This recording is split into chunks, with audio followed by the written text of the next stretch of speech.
Okay, so today we're going deep on UK immigration policies, Right. specifically kind of the illegal immigration side of things. Okay. We've got a lot of material here looking at, Yeah. like how things have changed over time, all the arguments people are having, Hmm. different perspectives, Right. like really trying to understand what's the UK's main approach right now and all the big debates going on around it. Sounds good. So, Well, it's interesting. I think one of the biggest things is how much UK immigration policy has kind of shifted, especially after Brexit. yeah, Like this idea of the hostile environment policy they brought in around 2012, right. trying to make it really tough for people to stay illegally by cutting off access to jobs and services and all that. So what were some of the early signs of how that actually played out in reality? Like, did it work the way they thought it would? Yeah. Well, I mean, then you've got the Nationality and Borders Act that came along in 2022, and it ramped things up even more. Like different treatment for asylum seekers depending on how they got to the UK. That's been so controversial.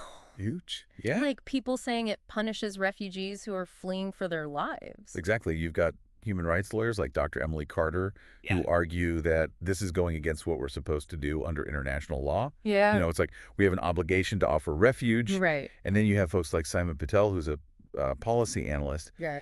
And his view is that it's necessary Okay. to stop people taking advantage of the system. So like two totally opposite ways of seeing Yes, it. a fundamental clash. Okay, so then there's the Rwanda plan. Right. Like Yeah. this has been all over the news. Huge. Yeah. Can you kind of like break down what the idea is there?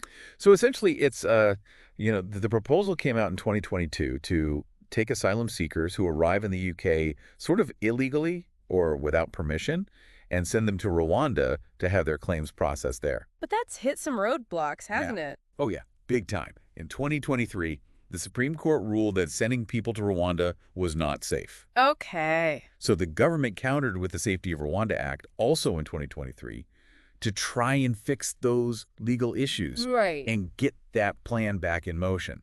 But the arguments are so intense around it. Oh, absolutely. Yeah. I mean, on one side, you've got the argument that it'll deter people from making these dangerous channel crossings and break up the smuggling networks. Right. And then the other side is saying it's inhumane Yeah. and against international law. Okay, so let's dig a bit deeper into what these experts are saying. Like, what's Dr. Carter's main worry about all of this? Her point is that people fleeing war or persecution often just don't have a way to get to the UK legally. Right. Like no embassy, no visa application center. Yeah. So she's saying that we can't punish them for how they arrive. It's not their fault. Right. And we have this moral duty to help. And what about Patel? What's he saying? Well, he thinks the government's got to do something. Okay. People are worried about border security. He sees the Rwanda plan as a way to target the smugglers, disrupt their operations. And stop people coming across the channel. Exactly. And he thinks it'll reduce those risky crossings, too. So it's all about security for him. Yeah, and stopping what he sees as an abuse of the system. It shows how hard it is to balance security with, actually helping people. A real dilemma. One thing I think people always ask is, why don't asylum seekers just use the legal routes? Well, as Dr. Carter said, sometimes there are no legal routes. Yeah. Someone in a war zone, they can't just pop down to the UK embassy. Right. Plus, international law says you can seek asylum anywhere you reach. Regardless of how you got there. Right. It's about finding safety. So with all the controversy around what the UK is doing now, are there other ways to approach this? Yeah. People have talked about expanding safe and legal ways for refugees to come to the UK. Like those resettlement programs? Exactly. Or maybe making the asylum process here faster. Okay. And then some people say we need to work with other countries to solve the root causes, Mm-hmm. like war and poverty. Yeah, the things that are forcing people to flee in the first place. So we've covered a lot here. The history, the Rwanda plan, the different sides of the debate. It's complicated. It really is. Yeah. And it makes you think about how many countries are dealing with these same issues, Trying to keep their borders secure. but also be humane. Absolutely.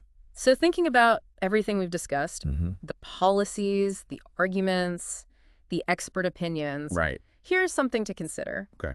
What do you think should be the most important thing for a country to think about when they're making immigration policies? Interesting. What should be their top priority and why? That's a good one.